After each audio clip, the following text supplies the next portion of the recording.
여러분 안녕하세요. 세계지리 스텝 바이 스텝 이탐스런 세계지리의 진짜곰 이진웅입니다. 자, 오늘은 12번째 시간입니다. 지난 시간에 이어서 우리 건조기후와 건조지형 살펴볼 거고요. 지난 시간에는 건조기후에 대해서 정리했다면 오늘은 건조기후지역에 발달하는 다양한 건조지형 그리고 사막화 현상까지 알아보도록 하겠습니다. 자, 본격적인 내용 진행하기 전에 먼저 지난 시간에 했던 건조기후지역의 특징 잠깐 정리해 보도록 할게요. 자, 먼저 건조기후 연강 수량이 몇 미리 미만? 500mm 미만이고요. 다시 250mm를 기준으로 250mm도 안 되는 사막기후와 250mm는 넘지만 500mm는 안 되는 스텝기후로 나눠볼 수 있다라고 얘기했습니다. 자, 그리고 사막기후에서 가장 중요했던 거 사막기후의 분포 그리고 형성 원인에 대해서 정리해 두시라고 얘기했었죠. 그래서 4가지 아열대 고압대에 발달하는 사막, 중위도 대륙 내부에 발달하는 사막, 그리고 타걸풍의 바람 그늘 지역에 발달하는 사막, 한류 연안 지역에 발달하는 사막 이렇게 4가지가 있습니다. 그리고 한류 연안 지역 사막에는 안개 많이 발달한다 그랬죠. 그리고 사막에서 농사 짓습니다. 외래하천, 오아시스, 그리고 지하 관계 수로를 이용해서 농사 짓고요. 주로 밀과 대추, 야자 재배한다 그랬습니다. 자, 다음 스텝 기후는요. 연강 수량이 250에서 500mm입니다. 나무가 자랄 정도로 비가 내리는 건 아니지만 그래도 짧은 풀이 자랄 정도로는 비가 내려서 짧은 풀, 단초 초원이 나타나고요. 여기에서 목축합니다. 하지만 구대륙과 신대륙의 모습 다르게 나타난다 그랬죠. 구대륙에서는 유목, 이동식 천막 발달하고요. 신대륙은 방목, 야, 너 잘 놀아라. 기업적으로 목축합니다. 자, 농업. 자, 흑색토가 발달해서 비옥한 토양이 발달하기 때문에 농사짓기 유리합니다. 구대륙에서는 밀을 재배하는데 소규모로 그리고 자급적 그리고 신대륙에서는 대규모로 그리고 상업적인 목적으로 재배한다 그랬죠. 헬기 막 비행기 막 트럭 지난 시간 생각나시죠? 자, 이렇게 정리해 두시면 될 것 같습니다. 자, 오늘은 건조기후지역 2번째 시간인데요. 그 전에 12번째 끌림 소개해 드려야겠죠? 오늘 12번째 끌림은요. 아프리카로 가보도록 하겠습니다. 자, 우리 이미 한번 얘기했던 나라인데요. 커피의 원산지인 나라입니다. 바로 에티오피아 나라로 가볼 건데요. 에티오피아는요, 많은 문화 그리고 다양한 자연유산 속에서 해발고도 굉장히 높은 지역에 자리 잡고 있거든요. 그래서 아프리카의 스위스라고 불리는 곳입니다. 그 중에서도 에티오피아의 시미엔산 국립공원이라는 곳에 대해서 오늘 알아보고자 합니다. 자, 시미엔산 국립공원은요, 아프리카에서 가장 큰, 에티오피아에서 가장 큰 국립공원이자 유네스코가 지정한 세계 자연유산입니다. 해발고도가 약 4,000m 정도 되고요.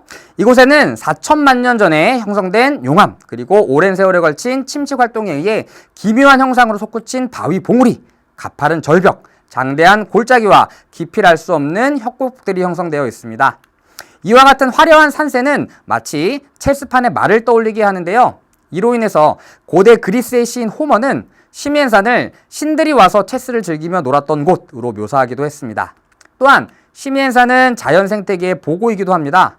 이곳에는 에티오피아에만 서식하는 멀종 위기동물인 야생 염소 왈라 아이벡스와 만여 마리의 개코 원숭이가 서식하고 있습니다. 그 외에도 에티오피아 늑대, 시미엔 여우, 자칼 등을 비롯한 다양한 고유종이 분포하고 있습니다. 드라마틱한 경관과 희귀 동식물로 인해 시미엔산 국립공원은 아프리카의 대표적인 트레킹 지역으로 꼽히는데요. 많은 등산객들이 이곳에 와서 약 2박 3일 정도 캠핑을 하면서 시미엔산의 다양한 모습들을 감상하고 돌아가곤 합니다. 시미엔산 국립공원 사진 잘 보셨나요? 아프리카는 우리에게는 조금 생소한 지역이긴 한데요. 어떤 그 태초에 아름다운 자연 풍광을 많이 간직하고 있는 곳이기도 해요. 아프리카에서는요, 한 곳을 하루 동안 돌아보는 게 아니고요.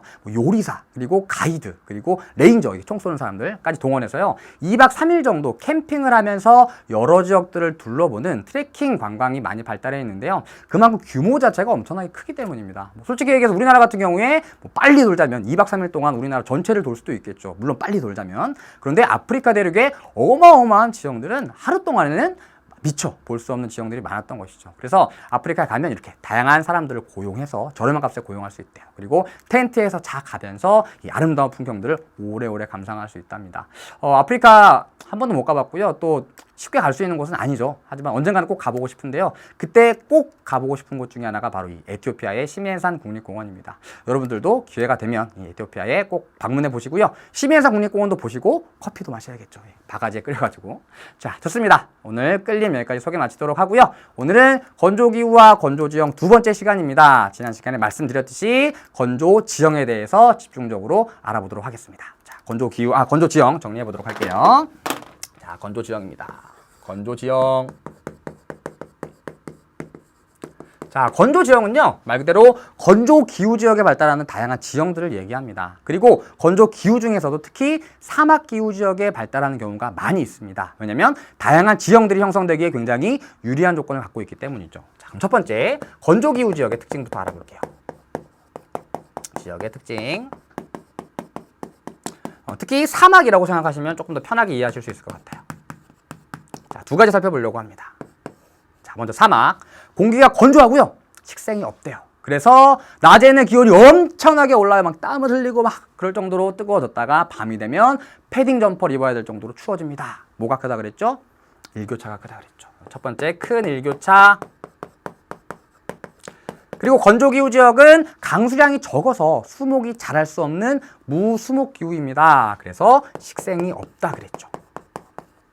이 두 가지가 건조기후의 가장 특징이라고 볼 수 있고요. 이 두 가지가 바로 건조지형 형성에 굉장히 큰 역할을 하는 녀석들이라고 생각하시면 됩니다.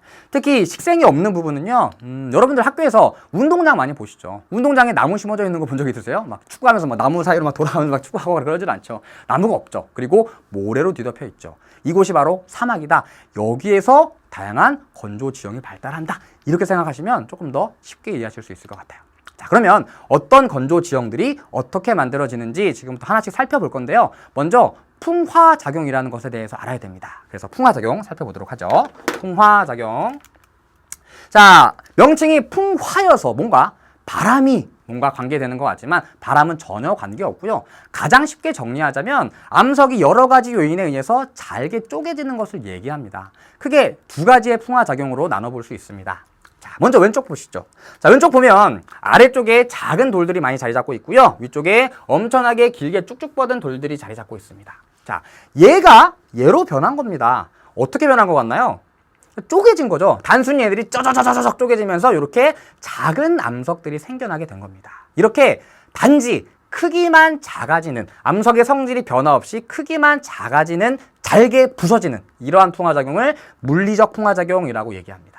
자, 반면 오른쪽 보시면 얘는 쪼개진 것 같지 않죠? 어떻게 된 것 같죠? 약간 녹은 것 같고 뭔가 파먹은 것 같죠? 이렇게 다양한 요인에 의해서 암석이 녹는 작용, 성질이 변화하는 작용, 이러한 작용을 화학적 풍화작용이라고 얘기합니다. 간단하게 구분하면 그렇게 정도만 구분해 주시면 되고요. 우리 한국지리에서는 화학적 풍화작용 중에 용식작용을 굉장히 중요하게 다루는데요. 세계지리에서는 물리적 풍화작용만 잘 알아두시면 됩니다. 자, 이러한 사막기후 지역은 특히나 물리적 풍화작용이 엄청나게 활발하게 일어나는 지역인데요. 왜 그런지 한번 보죠. 자, 물리적 풍화작용에 대해서 알아보겠습니다. 자, 암석이 하나 있습니다. 여러분들 운동회가 있는 전날 또는 소풍이 있기 전날 차가운 얼음물을 마시기 위해서 생수병에다가 물을 가득 담아놓고 냉동실에 얼려놓은 적 있으시죠? 막 많이 먹을 거야. 막 뚜껑을 잠그는 곳까지 물을 채웁니다. 그리고 냉동실에 넣어놨다가 아침에 딱 일어나면 어떻게 돼 있던가요? 막 뚱뚱해져가지고 혓바닥 내밀고 이런 모습 본 적 있으시죠? 막 심지어는 생수병이 쪼개져 있기도 합니다. 왜냐하면 물은 상태에 따라서 부피가 팽창했다가 수축했다가 팽창했다가 수축되는 성질을 가지고 있습니다. 그래서 얼음이 되면 부피가 커지게 되고요. 다시 물이 돼서 액체가 되면 부피가 작아지게 되는 거죠. 자, 암석도 마찬가지예요. 암석은 물과는 반대인데요. 뜨거운 태양열을 받아서 표면이 뜨거워지게 되면 얘가 팽창을 했다가요. 다시 차가워지면 호호호 쪼그라듭니다. 호호호 수축과 팽창을 반복하게 되는 거죠. 사막기후는 일교차가 크기 때문에 이러한 암석의 수축 및 팽창이 굉장히 활발하게 일어나게 됩니다. 그러면 어떤 일이 일어나냐? 자, 암석이 있고요. 수축과 팽창을 후 심장이 뛰는 거는 투투투 반복합니다. 자, 이렇게 커졌다 작아졌다를 반복하게 되면 암석이 어떻게 될까요? 여러분들 갑자기 막 폭식증 걸려서 많이 먹으면 살이 어떻게 되던가요? 터지죠. 예, 그거랑 같은 효과라고 생각하시면 돼요. 쩍 하고 갈라집니다. 그리고 쩍 하고 갈라진 다음에도 또다시 수축과 팽창이 반복되겠죠. 그러면 쩍 갈라지게 되고요. 오, 쩍. 다시 수축과 팽창이 또 반복됩니다. 호호, 호호, 호호, 호호. 그러면 쩍 갈라지고 이러한 일이 오랜 세월 반복되면 쩍, 쩍, 쩍 이렇게 갈라지게 되겠죠. 그러면서 굉장히 작은 크기의 암석이 만들어지게 됩니다. 그래서 이렇게 암석이 잘게 쪼개지는 작용을 우리는 물리적 풍화작용이라고 얘기하는 거죠. 자, 이렇게 암석 자체의 수축과 팽창에 의해서 물리적 풍화작용이 일어나기도 하지만 이런 경우도 있어요. 암석이 있고요. 역시 수축과 팽창에 의해서 암석이 쪼개집니다. 자, 그리고 이 암석이 갈라진 틈에 물이 들어가는 경우도 있겠죠. 물이 들어갑니다. 그리고 일교차가 크대요. 저녁에 기온이 굉장히 낮아지게 되면 물이 얼어버리겠죠. 그러면 부피가 커집니다. 뿡. 다시 낮이 되면 녹으면서 작아지겠죠. 다시 커졌다가 작아졌다가 커졌다가 작아졌다가를 반복합니다. 안에서 물이 계속 얼었다 녹았다 반복하면 여기 어떻게 될까요? 얘네들이 쩍 하고 갈라지겠죠. 그리고 이러한 일이 또 계속 반복되면 쩍 갈라지겠죠. 역시 이와 같이 작은 암석들로 부서지게 됩니다. 자, 이와 같이 사막 기후는 일교차가 크기 때문에 암석이 수축했다 팽창하면서 또는 얼음의 쐐기 작용에 의해서 암석이 잘게 뽀개지는 물리적 풍화작용이 활발하게 일어나게 됩니다. 자, 그래서 여러분들 사막은요, 여러분들이 알고 있는 모래사막만 있는 건 아니에요. 모래사막은 한 20몇 %밖에 되지 않고요. 이렇게 커다란 암석들로 이루어진 암석사막도 있고요. 자갈로 이루어진 자갈사막도 있습니다. 그런데 일교차가 크기 때문에 물리적 풍화작용 활발하게 일어나겠죠. 결국에 오랜 세월이 지나면 모래로 잘게 부셔져 버리겠죠. 물론 우리 일생 중에 확인할 수 없겠지만 아주 오랜 시간, 여러분들이 막 고조 손자쯤 되면 얘네들도 모래사막으로 바뀔 수도 있는 겁니다. 물리적 풍화작용이 활발하게 일어나기 때문에. 자, 그래서 첫 번째, 큰 일교차 때문에 물리적 풍화작용이 활발하게 일어난다. 잘게 쪼개진다. 자, 첫 번째 살펴봤고요. 두 번째 보시죠. 자, 두 번째 내용을 이해하기 위해서는 지형 형성 작용이라는 것을 알아야 하는데요. 우리 뒤쪽에 세계 대지형에 대해서 학습할 때 지형 형성 작용은 조금 더 자세하게 살펴볼게요. 오늘은 간단하게만 하고 넘어갈게요.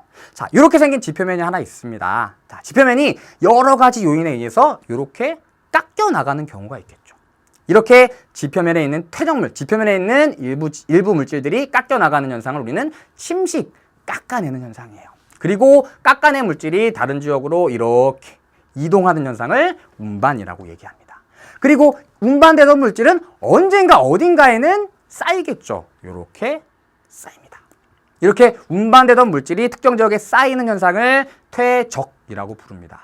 그리고 침식과 퇴적 중에 어떤 작용이 더 힘이 강할 때 일어날까요? 여러분들 이렇게 조금 잔인할 수도 있겠지만 친구를 이렇게 딱 때리면, 세게 때리면 어우 하면서 막 이빨이 침식될 수도 있겠죠. 떨어져 나갈 수도 있겠죠. 근데 이렇게 살짝 하면 여러분들의 주먹이 여기 이렇게 퇴적되는 거죠. 그래서 상대적으로 힘이 강할 때는 침식작용이, 그리고 상대적으로 힘이 약할 때는 퇴적작용이 활발하게 일어납니다. 자, 그리고 지표상에서 이러한 지형 형성 작용을 하는 아이들이 몇몇 있어요. 걔네들이 얘네들입니다. 얘네들을 지형 형성 기구라고 얘기합니다. 다시 얘기해서 이러한 지형 형성 기구들에 의해서 침식, 운반, 퇴적이라는 지형 형성 작용이 일어나면서 지표면이 변해가는 거죠. 자, 이 중에서 건조 기후 지역에서 활발한 영향을 미치는 지형 형성 기구가 있습니다. 두 가지가 있는데요. 바로 바람과 유수입니다. 유수는 흐르는 물을 얘기해요. 흐르는 물. 그래서 두 가지, 바람과 유수는 건조 기후 지역에서 굉장히 중요한 지형 형성 작용을 하는 지형 형성 기구다. 기억해 두시기 바랍니다. 자, 그럼 왜 얘네들이 건조 기후 지역에서 중요한 역할을 하느냐? 자, 사진 하나 보죠. 자, 아까 말씀드렸던 운동장입니다. 비 한 번 내리면 내일 우리 체육 들었는데 축구해야 되는데 비가 내리네. 아씨, 운동장 또 다 젖었겠네. 물 다 고였겠네. 물이 흠뻑 고이게 됩니다. 왜 이렇게 물이 잘 고일까요? 운동장은 대체 축구해야 되는데, 피구해야 되는데, 발야구 해야 되는데 식생이 없기 때문이죠. 비가 내리면 식생이 빗물을 어느 정도 차단해 주고요. 또 흡수해 줘야 되는데 그게 없으니까 여기에 고스란히 고여버리는 겁니다. 그래서 물이 흘러나가게 되고요. 이러한 흐르는 물을 유수라고 하는 거죠. 식생이 없기 때문에 유수의 작용이 활발하게 일어난다. 다음 두 번째. 자, 사막입니다. 자, 만약 여기에 나무가 심어져 있다면 일로 바람이 불 때 후 바람이 불면서 나무에 의해서 바람의 세기가 조금 약해지겠죠. 후후후후후후 이렇게 되니까. 그런데 사막은 나무가 없습니다. 바람의 영향을 감쇄시켜줄 나무들이 없어요. 그럼 바람이 엄청나게 빵야! 와! 오마이갓! 이렇게 되는 거죠. 식생이 없으니까 바람의 힘이 엄청나게 강하게 작용하게 되는 겁니다.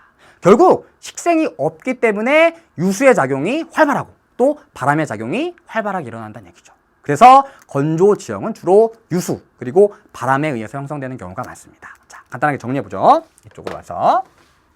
자, 건조기후 지역의 특징 두 가지래요. 일교차가 크답니다. 그래서 어떤 풍화작용 활발하게 일어나냐면 물리적 풍화작용 또는 기계적 풍화작용이라고 부르기도 해요. 풍화작용이 활발. 자, 다음 식생이 없기 때문에 두 가지의 지형 형성 기구가 가장 중요한 역할을 한대요. 뭐 있었죠? 유수와 엔다 바람이 있었죠. 이 두 가지에 의해서 건조 지형이 많이 만들어지는데요.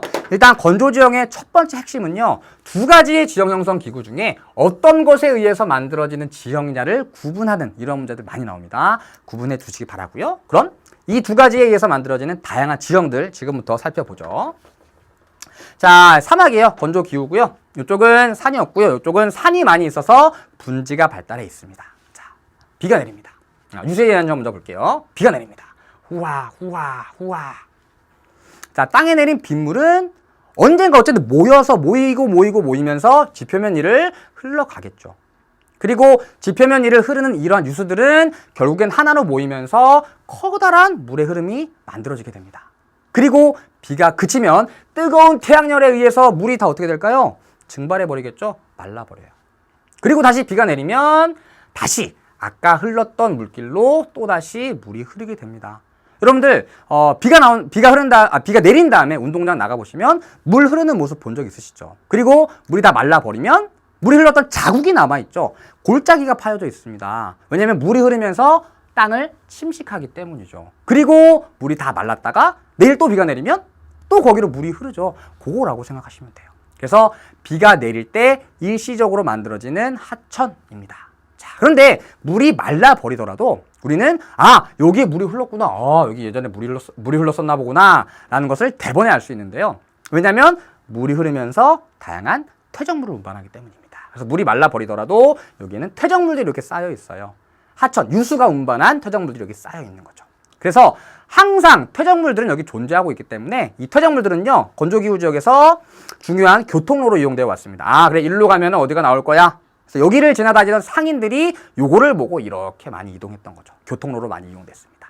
이렇게 비가 내릴 때만 일시적으로 흐르는 하천, 이것을 우리는 와디라고 하고요. 건조한 하천이다 그래서 건천이라고도 부릅니다. 비가 내릴 때만 흐르는 하천이에요. 그리고 퇴적물들이 남아있어서 물이 흘렀던 흔적을 마른 다음에도 살펴볼 수 있다. 자, 다음 오른쪽으로 가보죠. 자, 이렇게 평지에 비가 내리는 경우에는 물길이 모여서 하나의 큰 물줄기를 만들게 됩니다. 그런데 산지에 내리는 경우도 있겠죠. 비가 내립니다. 호호호, 호호호. 자, 산지에 비가 내리게 되면 빗물이 아래로 모여들겠죠. 그리고 모인 빗물이 여기에 고여서 호수가 만들어집니다. 그렇죠? 그리고 다시 비가 그치면 역시 뜨거운 태양열에 의해서 얘가 어떻게 될까요? 증발하겠죠. 말라버립니다. 다시 비가 내리면 다시 물이 고이고요. 다시 말라버리겠죠. 자, 그런데 이렇게 물이 고여있을 때 이쪽으로 하천들, 그러니까 물줄기들이 흘러내려오는데요. 물만 흘러내려오는 것이 아니라 이쪽 산 사면에서 많은 퇴적물들을 가지고 흘러내려옵니다. 그러면은 물이 모여서 호수를 만드는데 여기에는 얘네들이 가지고 내려온 퇴적물들이 이렇게 쌓이겠죠. 오랜 기간 반복되면은 계속해서 퇴적물이 쌓이면서 물이 말라버리더라도 이렇게 큰 규모의 퇴적물들이 쌓여서 만들어진 지형이 하나 만들어집니다. 비가 내리면 물이 고이고요. 비가 그치면 퇴적물들이 집중적으로 쌓여있는 퇴적 평해가 나타나게 되고요. 물이 고이면 다시 나타나게 되는 거죠. 이렇게 비가 내릴 때만 일시적으로 만들어지는 이러한 호수를 플라야라고 부르고요. 플라야는 물이 말라버렸을 때 이렇게 퇴적물들로 이루어진 이 평면이 드러나게 됩니다. 그리고 계속해서 물이 모였다가 증발했다가 이런 작업들이 반복되게 되면요. 물과 같이 흘러내려온 염분들은 증발되지 않고 그 자리에 남게 됩니다. 그래서 물이 다 말라버린 다음에 허옇게 소금들이 분포하게 되는데요. 내륙 지역에서는 이 플라야에서 채취하는 소금이 이 지역 사람들의 중요한 요리에 쓰이는 식량 자원 중에 하나입니다. 식량은 아니고요. 요리에 쓰이는 조미료로 쓰이는 소금의 획득 방법 중에 하나입니다. 그래서 소금을 채취할 수 있다. 자, 이렇게 일시적으로 물이 고이는 호수를 플라야라고 얘기하고 말라버렸을 때는 퇴적물들이 쌓여있는 모습을 볼 수 있다. 이렇게 정리해 볼 수 있겠죠. 자, 지금 하나만 더 볼게요. 자, 이렇게 산지가 있고요. 그 다음에 평지가 있습니다. 산지가 어느 지점에선가는 평지와 만나겠죠. 그리고 이 지점을 우리가 뭐라고 부르냐면 경사급변점이라고 부릅니다. 이게 말 그대로예요. 경사가 급격하게 변한다 이런 뜻입니다. 그러면 여기에 물이 흐를 경우, 유수가 흐를 경우에 산지를 흐를 때는 빠른 속도로 흘러오겠죠. 훅 흘러오다가 평지로 내려면 속력이 느려집니다. 다시 한번 볼까요? 훅 이렇게 느려지게 되는 거죠. 자, 그러면 빨랐다가 평지로 내려오면서 속력이 늦어지면 침식운만 퇴적 중에 어떤 게 활발히 일어나죠? 퇴적작용이 활발하게 일어나겠죠. 따라서 이 유수가 갖고 오던 퇴적물을 속력이 느려짐에 따라 여기에다가 쌓게 되는 겁니다. 계속 오랜 시간 이러한 일이 반복되면 쌓이고요. 또 쌓이고 또 쌓이고 또 쌓이고 그 결과 이러한 형태의 지형이 만들어지게 됩니다. 자, 마치 이렇게 부채처럼 생겼죠. 부채 형상의 지형이다. 그래서 이러한 지형을 선상지라고 부릅니다. 부채 선자예요. 여러분들 그 어르신들 쓰시는 이렇게 촥 이런 부채 있죠. 합죽선이라고 부릅니다. 그리고 우리 우마왕이 우와 귀 속에서 꺼내가지고 우와 파초선이라고 부르죠. 부채할 때 선자입니다. 그래서 이러한 선상지는요 유수에 의해 만들어지는데요. 경사급변점에서 만들어지는, 그리고 이렇게 물이 흘러내려오는 여기 이렇게 오목한 곳, 여기를 우리는 골짜기라고 부르는데요. 골짜기의 입구에서 만들어지는 지형입니다.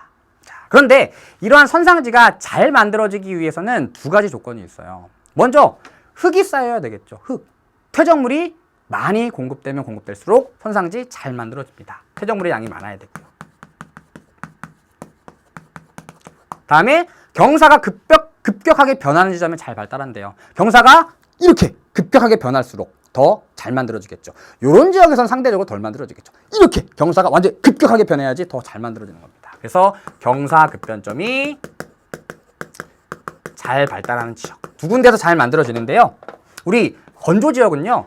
사면에 나무가 거의 없죠. 비가 내리면 얘네들이 다들 씻겨 내려와 버립니다. 그래서 퇴적물의 양이 많기 때문에 선상지가 굉장히 잘 발달합니다. 자, 다시 아까 그림으로 돌아가 볼게요. 자, 이 지역에 비가 내리면 산지에서 물이 흘러내려오겠죠? 산지를 내려오다가 평지를 만나면서 경사가 급격하게 변하면 여기에 퇴적물이 쌓여서 선상지 만들어지는 거죠. 그리고 선상지가 여러 개 만들어지는 경우도 있겠죠. 이렇게 흘러내려오면 여기도 만들어지고 저기도 만들어집니다. 이렇게 선상지가 연속으로 만들어지면서 하나의 커다란 지형을 이루고 있는 것, 이것을 바하다라고 부릅니다. 그래서 선상지가 여러 개가 합쳐진 거라고 생각하시면 돼요. 유수의 퇴적작용에 의해서 만들어지는 지형입니다. 바하다까지 살펴봤고요. 사진으로 보죠. 자, 여러분 운동장 사진이 계속 나오는데요. 자, 여러분 운동장에서 우리는 방금 얘기했던 지형들을 확인해 볼 수 있어요. 이거 뭔가요? 플라야입니다. 플라야. 그렇죠. 여러분들 물이 다 말라버리고 나면 물이 고였던 곳에 진흙 이렇게 모여있는 거 본 적 있으시죠? 이렇게 막 여기를 딱 밟으면은 발자국 모양 찍히고 막 발에 막 진흙 다 묻잖아요. 그게 바로 퇴적물들이 모여서 만들어진 거라고 생각하면 됩니다. 그리고 얘가 바로 와디죠, 와디. 예. 비 온 다음에 운동장 나가서 보면 물이 다 말라버리고 나면 여기 막 돌멩이들 모여있는 거 볼 수 있어요. 와디랑 플라야입니다. 이렇게 지리 공부 재밌게 하려면요. 일상생활 속에서 뭐가 지리와 관련 있지 찾아보시면 되게 쉽게 공부할 수 있어요. 저는 운동장 볼 때마다 이 건조 지형들을 생각하곤 합니다. 예. 플라야와 와디. 그다음에 실제 와디의 모습이에요. 물이 말라있는 모습이고요. 돌멩이 여기 이렇게 자리 잡고 있는 모습 볼 수 있죠. 그래서 요렇게 물이 흘렀겠네 라는 사실을 유추할 수 있죠. 그리고 얘는 플라야의 모습입니다. 플라야, 물이 왔을 때, 비가 내렸을 때 물이 고여있는 모습이고요. 허연색 보이세요? 이게 바로 염분이 퇴적되어서 소금, 여기서 소금을 채취할 수 있는 겁니다. 그리고 여기에 선상지 발달해 있죠. 그래서 와디, 플라야, 선상지, 그리고 선상지가 합쳐서 만들어진 바다까지 살펴봤고요. 유수에 의한 점 하나만 더 볼게요. 자, 이런 산지들이 있습니다. 자, 일반적으로 이러한 산지 지역에 비가 내리게 되면요, 습윤 지역에서는요, 비가 내리면 빗물들이 이 사면을 어떻게 흘러내려오냐면 좁은 물길을 이루면서 이렇게 흘러내려오는 경우가 대부분입니다. 왜냐하면 나무들이 많기 때문에 나무 사이로 이렇게 흘러가는 거죠. 그런데 건조기후 지역은 식생이 없대요. 그래서 비가 내리면 어떤 일이 일어나냐면 사면 전체를 뒤덮으면서 물이 흘러내리게 됩니다. 여러분들 비 많이 내릴 때 이렇게 오르막 올라가다 보면 이렇게 물이 이렇게 도로 전체를 덮으면서 이렇게 내려오는 거 본 적 있으시죠? 그거라고 생각하시면 돼요. 우린 이것을 포상홍수라고 부릅니다. 포상홍수. 포상, 덮으면서, 뒤덮으면서 흐른다, 이런 얘기입니다. 그러면서 이렇게 유수가 흘러내려오면서 이렇게 흘러가게 되는 거죠. 이게 포상홍수입니다. 그리고 이러한 포상홍수에 의해서도 침식이 일어나게 되는데요. 그것을 포상홍수 침식이라고 부릅니다. 이렇게 포상호수가 발생하는 이유도요, 역시 식생이 없기 때문이겠죠. 완전히 평면 사면이니까 전체를 다 뒤덮으면서 물이 흘러내려오는 겁니다. 자, 그러면 이렇게 산지가 있고요. 여기 위에 계속해서 포상홍수 침식이 일어납니다. 비가 내리고 포상홍수 물이 흘러내려가죠. 훅 계속 이렇게 흘러내리다 보면 여기가 어떻게 될까요? 깎이겠죠. 깎여나가고요. 다시 또 여기에 훅 물이 계속해서 흘러내려가다 보면 역시 깎이겠죠. 그 결과 이렇게 완경사의 경사면이 만들어지게 되는데요. 이것을 우리는 페디먼트라고 부릅니다. 그래서 유수의 침식에 의해서 만들어지는 완경사면, 이렇게 정리하시면 됩니다. 페디먼트라고 불러요. 자, 여기까지 유수에 의한 지형 살펴봤습니다. 간단하게 키워드 위주로 정리해 볼게요. 자, 2번 유수에 의한 지형. 자, 첫 번째 플라야 있었죠? 얘는 일시적 호수라고 볼 수 있고요. 염분을 포함하고 있는 염호입니다. 염분을 포함하고 있어요. 그래서 소금 채취할 수 있죠. 자, 반면 와디는 일시적 하천이겠죠? 비가 내릴 때만 물이 흐른다 그래서 건천이라고 부르고요. 돌멩이들이 물이 흘렀던 곳을 따라서 모여있기 때문에 교통로로 이용된다. 자, 다음 우리 선상제 살펴봤었죠? 선상제는 어디에 만들어진다고요? 경사급변점에. 경사급변점에 만들어지는 부채꼴 모양의 지형입니다. 그리고 이러한 건조기후 지역에서는 퇴적물의 양이 많기 때문에 이러한 선상지가 잘 발달하고요. 선상지가 여러 개 합쳐져 있는 경우 바다라고 부릅니다. 자, 그리고 유수의 침식에 의해서 발달하는 페디먼트 있었죠? 얘는 포상 홍수 침식에 의해서 발달하는 지형이고요. 완경사면입니다. 그리고 침식에 의해서 형성되는 지형이다. 이렇게 살펴볼 수 있겠죠. 자, 다음 그럼 바람에 의한 지형들은 어떤 것들이 있는지 살펴보죠. 바람.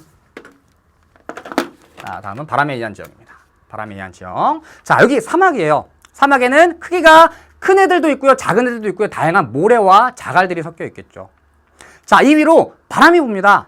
바람이 불면 크기가 작은 애들이 바람에 실려서 운반이 됩니다. 여러분들 운동장에서 막 체육하다 보면 저 멀리서 막 모래가 이렇게 날아오는 거 본 적 있죠. 훅 해도 막 타다다다다다 아이고 아파 이런 적이 있는데요.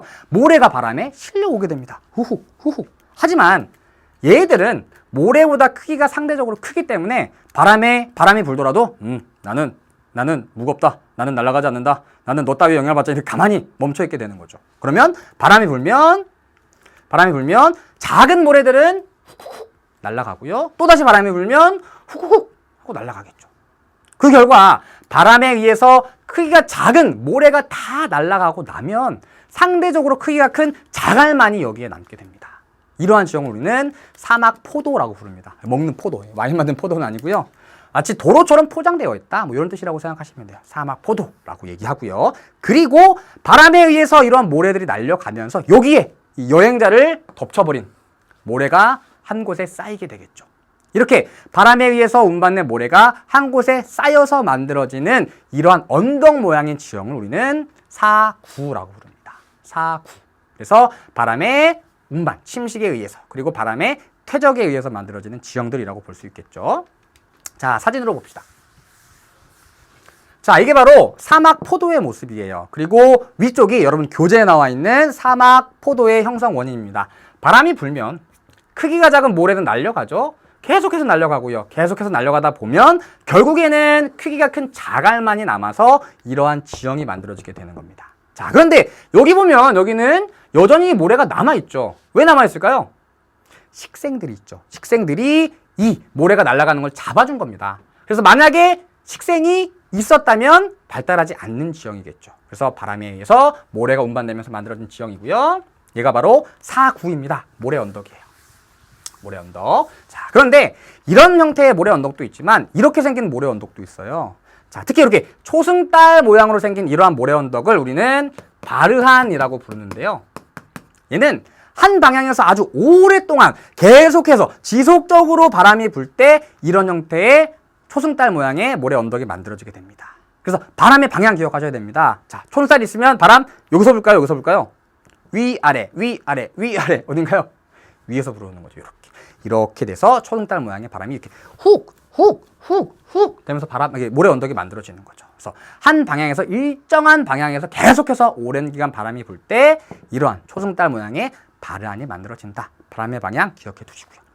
자, 바람에 의한 지형, 사구, 사막, 포도, 그리고 바르한까지 살펴봤고요. 다음 지형 보죠. 자, 커다란 바위가 하나 있습니다. 이 사람 위험하네요. 떨어질 것 같아요. 자, 이 바위로 바람이 붑니다. 바람이 불면 크기가 작은 모래는 바람에 의해 날려가겠죠. 그러면서 파바바박, 그다음에 파바바박, 양쪽에서 파바바박, 파바바박. 자, 이렇게 계속해서 바람에 의해 모래가 운반되면서 바위를 팍, 팍, 팍, 팍 때리게 되면 어떻게 될까요? 아까 얘기했잖아요, 여러분들. 운동장에서 막 체육하러 오면 바람에 모래 실려옵니다. 엄청 따갑죠. 계속 막다 보면 막 상처가 생길 수도 있겠죠. 얘도 마찬가지죠. 모래가 빡 때리다 보면 아래가 깎여 나가는 겁니다. 깎여 나간 다음에도 바람은 계속 불겠죠. 빡! 그러면 또 깎여 나갑니다. 이렇게. 결국 버섯처럼 생긴 바위가 만들어졌죠. 우리 그 슈퍼마리오에서 나오는 그 아이템 버섯. 그래서 버섯 모양의 바위라고 해서 버섯 바위라고 부릅니다. 시간이 더 지나면 얘도 완전히 깎여 나가겠죠. 결국에는 아래로 무너 내려앉게 됩니다. 그래서 바람의 침식 작용에 의해서 아래쪽이 파이면서 버섯 형태로 만들어진 지형을 버섯 바위라고 부르는 거죠. 자, 실제 사진을 보면 이렇게 생겼어요. 여기가 이렇게 잘려나간 거죠. 모래가 상대적으로 무게가 무겁기 때문에 완전히 위로 올라가지 못하고 지표면 근처에서 따다다다다다 이렇게 불어오게 되는 겁니다. 그래서 아래쪽이 주로 침식을 받게 되는 거죠.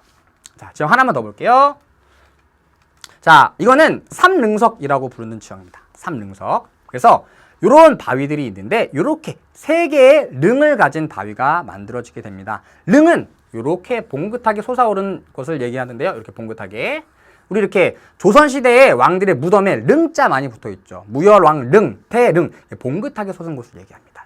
이렇게 여기 이렇게 봉긋하게 솟아 있죠. 이러한 지형을, 이러한 형태의 돌을 우리는 삼릉석이라고 부릅니다. 자, 이러한 삼릉석은요, 한쪽에서 바람이 붑니다. 파바바박, 파바바박, 파바바박 깎여 나가겠죠? 그리고 바람에 의해서 돌멩이가 굴르는 경우도 있겠죠. 바람에 의해 돌멩이가 구르면 다른 면이 파바바박, 파바바박 또 여기가 깎여 나가고요. 또다시 돌멩이가 구릅니다. 그러면 또다시 다른 면이 파바바박 깎여 나가면서 세 개의 릉을 가진, 세 개의 볼록한 면을 가진 이러한 삼릉석이 만들어지게 되는 것이죠. 자, 그래서 삼릉석까지 살펴봤습니다. 자, 여기까지 내용 간단하게 정리해보죠. 자, 세 번째는 바람에 의한 지형입니다. 첫 번째 우리 뭐 살펴봤냐면 사막 포도 살펴봤었죠. 상대적으로 크기가 큰 암석, 그러니까 자갈 같은 애들이 모여서 만들어진 지형입니다. 크기가 작은 모래는 날려나가고요. 크기가 상대적으로 큰 애들은 자갈만 남아서 만들어진 지형이고요. 그 다음에 사구 살펴봤었죠. 얘는 모래 언덕이고요. 바람의 퇴적 작용에 의해서 만들어진 지형입니다. 그리고 특히 한 방향에서 일정한 방향에서 계속 바람이 불어올 때 초승달 모양의 지형이 만들어지는데요. 그러한 형태의 사구를 바르한이라고 부른다 그랬죠. 바람의 방향 기억해 두시고요. 사막포도 사구, 그리고 버섯바위 살펴봤습니다. 얘는 바람의 침식에 의해서 아래쪽이 오목하게 만들어진 지형입니다. 그래서 바람의 침식 작용. 자, 그리고 마지막 삼릉석도 살펴봤습니다. 삼릉석도 역시 바람의 침식작용에 의해서 만들어지는 돌멩이라고 볼 수 있겠죠. 이렇게 네 가지는 바람에 의해서 만들어지는 지형 또는 돌멩이들이라고 볼 수 있습니다. 그래서 바람은 계속해서 모래를 운반하기 때문에 이러한 모래가 쌓이면서 또는 이러한 모래가 돌멩이들을 깎아내면서 이러한 지형들을 만들게 되는 것이죠. 자, 그래서 계속 강조하지만 건조 지형 두 가지의 지형 형성 기구, 바람과 유수가 있습니다. 그래서 유수와 바람에 의해서 다양한 지형들이 만들어진다. 어떠한 지형들이 어떻게 만들어지는지 기억해 두시기 바랍니다. 자, 여기까지 우리 건조지형 정리해 보고요. 다음 내용으로 넘어가 볼게요. 여러분들 교재 우측에 보시면 아래쪽에 이 사막화현상이라는 내용이 나와 있을 겁니다. 이거 정리해 보도록 하겠습니다. 자, 사막화현상. 사막화의 화자는요, 되다 할 때 화자입니다. 무엇이 되는 것을 얘기해요. 사막화는 그럼 뭐가 되는 건가요? 사막이 되는 거죠. 다시 얘기해서 사막이 아니었던 곳이 사막으로 변해버리는 현상. 그것을 사막화 현상이라고 부릅니다. 쉽게 얘기하면 그렇게 되는 거죠. 자, 여기 보죠. 작은 풀들이 자라고 있네요. 자, 여기는 예전에 풀들이 자랄 수 있을 정도의 강수량과 어떤 영양분을 갖추고 있던 곳이었나 봐요. 그런데 지금은 쩍쩍쩍쩍쩍 갈라져 있습니다. 왜 갈라졌을까요? 사막으로 변해버려 강수량이 줄어들고 땅이 척박해지면서 얘가 갈라져 버리게 되는 거죠. 이렇게 오랜 시간 가뭄이 이어지게 되면 말씀드렸듯이 사막이 아니었던 곳이 사막으로 변해버리게 되는데요. 이러한 현상을 사막화 현상이라고 부릅니다. 자, 그럼 오른쪽에 간단하게 내용 정리해보죠. 사막화 현상.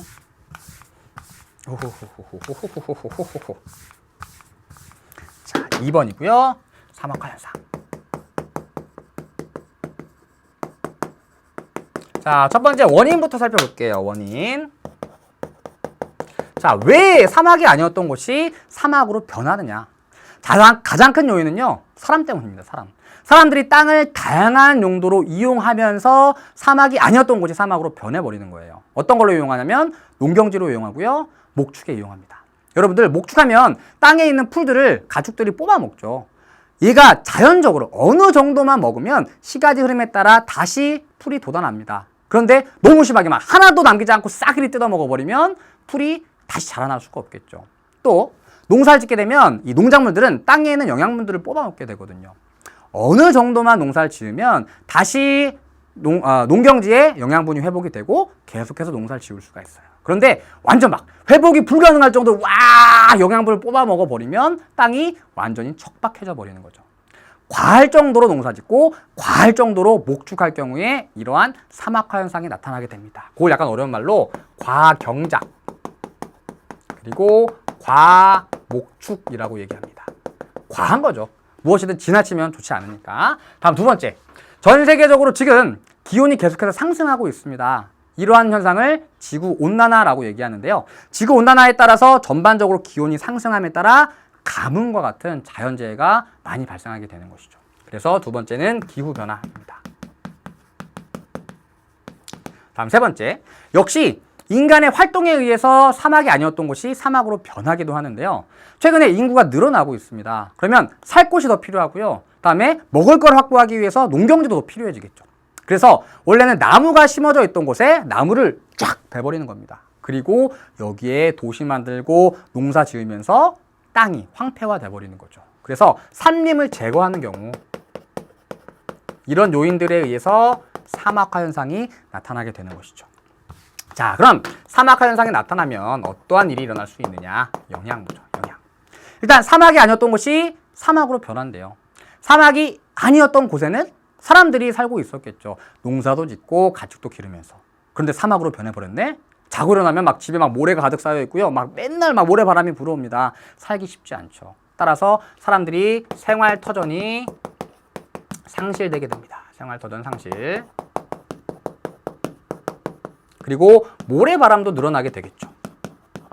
우리나라에 최근 봄철에 모래바람, 황사가 많이 불어오는 것도 이러한 사막화 현상과 관련이 있습니다. 그리고 생물성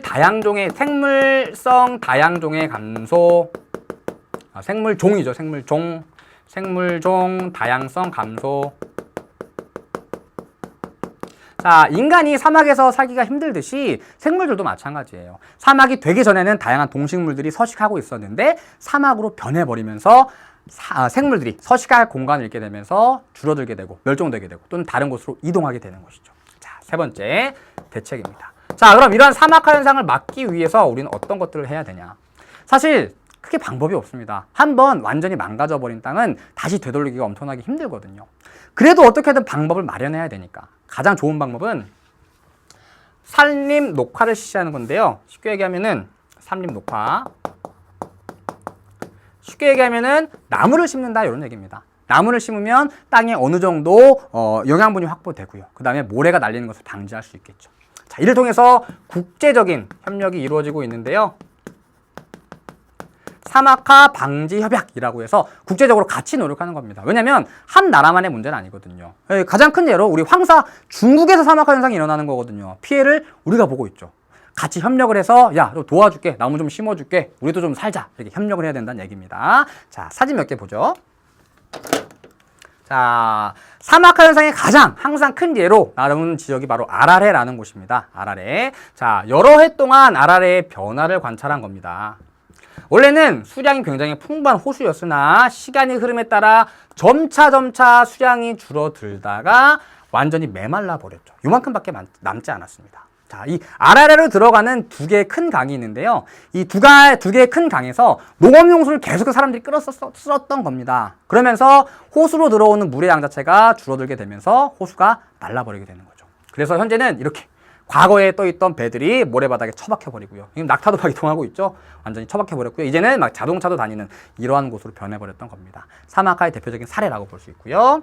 그 다음에 오른쪽 목축을 하고 있는데요. 가축들이 풀을 뜯어먹고 있네요. 그런데 풀이 거의 없죠. 이 사람이 풀을 던져주고 있습니다. 풀이 있는 곳에서 가축을 길러야 되는데 풀이 메말라 버린 거예요. 다른 지역에서 풀을 갖고 와서 던져주는 모습입니다. 역시 사막화 현상이 진행되고 있는 곳이라고 볼 수 있겠죠.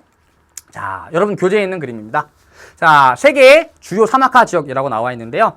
초록색으로 표시된 지역은 사막이에요. 사하라 사막, 그다음에 네르케 사막, 뭐 이렇게 사막들이 있습니다. 그리고 보라색이 현재 사막화가 많이 진행 중인 지역입니다. 자, 이 사막화가 많이 진행 중인 지역들의 공통점은 사막과 가까운 곳이라는 얘기죠. 사막 주변에서 사막화가 주로 이루어지게 됩니다. 그래서 사막이 확대되는 현상이라고 생각하시면 되고요. 특히 사헬지대라고 불리는 곳, 바로 여기인데요. 여기는 지구상에서 사막화가 가장 많이 이루어지고 있는 곳이라고 얘기할 수 있습니다. 사헬지대. 그리고 오른쪽에 보면 자료 하나 나와 있죠. 사막화의 주요 요인입니다. 큰 요인은요, 산림을 파괴하고요, 과잉방목, 과방목, 과목축, 과잉경작 세 가지 때문입니다. 그래서 세 가지 중에 특히 아시아에서는 산림 파괴가 큰 영향을 미치게 되고요, 아프리카에서는 유목하면서 사는 사람들이 많기 때문에 과잉방목이 사막화의 주요 원인으로 지적되고 있습니다. 그래서 이러한 사막화를 줄이기 위해서 이렇게 나무를 심고 있는 거죠. 물을 끌어와서 관계 용수를 이용해서 나무를 심는 겁니다. 사실 잘 자라지 않아요. 쉽지 않은 방법이에요. 그래서 나무를 계속해서 심지만 다시 나무가 시들어 죽고요. 또 다시 나무를 심고 이러한 노력들이 반복되고 있습니다. 좀 안타까운 일이죠. 그래서 어쨌든 이렇게 나무를 심으면서 사막화 현상을 조금은 줄일 수 있다. 이렇게 정리해 볼 수 있습니다. 자, 오늘 건조 지형 그리고 사막화 현상까지 살펴보았습니다. 자, 오늘 배웠던 내용과 관련된 문제들 몇 개 풀어보도록 할게요. 자, 여러분 교재 59페이지입니다. 기본 문제 7번이에요. 자, 다음 자료는 건조 기후 지역을 여행하면서 스케치한 내용이래요. A부터 E 지형의 명칭이 옳지 않은 것을 고르랍니다. 일단 각각의 지형이 어떤 지형인지 알아야겠죠. 자, A, 천천히 이동하는 초승달 모양의 모래 언덕이래요. 아, 우리 아까 살펴봤었죠? 바르안이고요. A는. 다음 B, 비가 올 때만 일시적으로 물이 흐르는 골짜기. 아, 여기로 비가 내리면 물이 흐르는데 지금 말라 있네요. 와디고요. 다음 C, 아랫부분이 오목한 바위. 아, 마치 버섯처럼 생겼네. 버섯 바위죠. 다음 D, 토양층이 기반함을 얇게 덮고 있는 완경사면이래요. 자, 얇게 덮고 있다는 것은 얘는 어떻게 만들어졌다는 얘기냐면 심식에 의해서 만들어졌다는 얘기입니다. 만약에 퇴적에 의해서 만들어졌으면 두껍게 덮고 있겠죠. 아, 침식에 의해서 만들어진 완경사면이네. 얘가 바로 페디먼트가 되죠.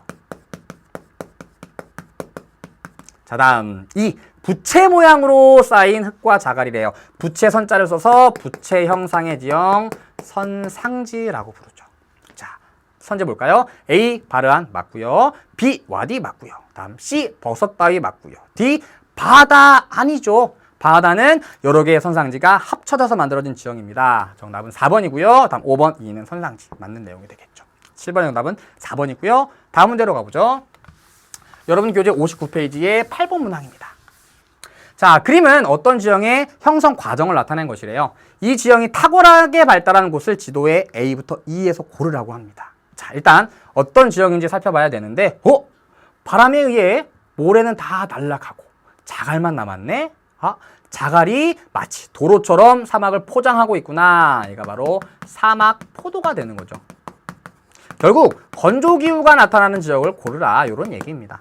자, A, 우리 아직 안 배웠지만 툰드라 기후 나타나고요. B는 지중해성 기후. 다음에 C는 데칸고원이고요. 사바나 기후 나타납니다. D는 열대 기후 나타나고요. E는 호주의 한가운데 그레이트 샌디 사막, 그레이트 빅토리아 사막 등이 위치하고 있습니다. 건조 기후 나타나죠. 정답은 5번이 되겠네요. 자, 다음 문제로 넘어가 보겠습니다. 여러분 교재 60페이지의 2번 문항입니다.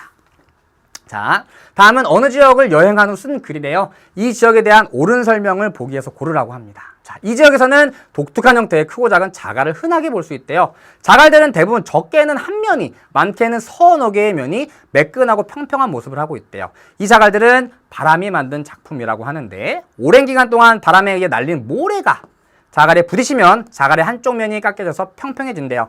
이후 바람의 방향이 바뀌면 강한 바람에 의해 굴르고요. 또 다른 면이 깎여 나가면서 이러한 모양의 자갈이 만들어지는데요. 이러한 모양의 자갈이 만들어진다는 얘기죠. 세 개의 볼록한 곳, 릉을 가진 암석입니다. 삼릉석이라고 부르죠. 자, 그럼 이러한 삼릉석이 분포하고 있는 지역, 이러한 삼릉석을 관찰할 수 있는 이 지역은 건조기후가 나타나는 지역이겠죠. 자, 기억. 증발량이 강수량보다 많다? 예, 맞는 특징입니다. 기억 맞고요. 여기다 적을게요. 다음, 니은. 기온의 일교차가 크고 식생이 빈약하대요. 그렇죠. 건조기후, 특히 사막기후의 대표적인 특징입니다. 니은 맞고요. 다음 디귿. 열대기후 지역의 해발 고도가 높은 지역이래요. 열대 고산기후와 관련된 설명인데요. 옳지 않은 내용이고요.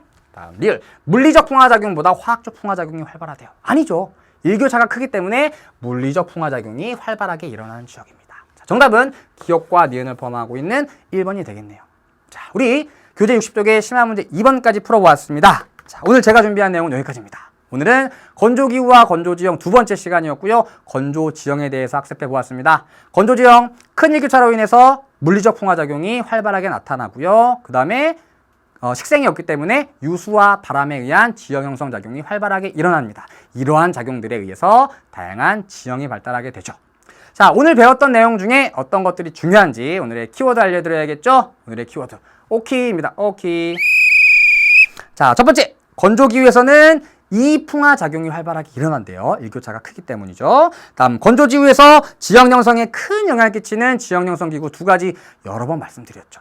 다음, 비가 올 때만 일시적으로 물이 흐르는 골짜기, 퇴적물이 남아서 물이 마른 뒤에도 물이 흘렀던 흔적을 살펴볼 수 있습니다. 다음, 비가 올 때만 물이 흘러드는 염호, 이것에서 이거 채취할 수 있죠. 음식 만들 때 없으면 안 됩니다. 다음, 마지막, 버섯바위는 바람에 무슨 작용, 사구는 바람에 무슨 작용에 의해서 만들어졌다. 정리해 두시면 될 것 같습니다. 자, 오늘 지형 첫 번째 시간이었고요. 많은 내용 함께 했습니다. 여러분들 항상 형성 원인을 바탕으로 지형을 학습해야지 학습을 쉽게 진행해 나가실 수 있습니다. 어떤 지형이 어떻게 만들어지는지 원리부터 차근차근 다져나가셨으면 좋겠습니다. 자, 다음 시간은요, 냉대 및 한대 기후, 그리고 빙하 지형 첫 번째 시간으로 냉대 및 한대 기후에 대해서 알아보도록 하겠습니다. 오늘 배울 내용 복습 꼭 하시고요. 다음 시간에 배울 내용 예습해 오시면 더 좋을 것 같습니다. 여러분들은 참 소중한 사람입니다. 다음 시간에 만나요. 안녕.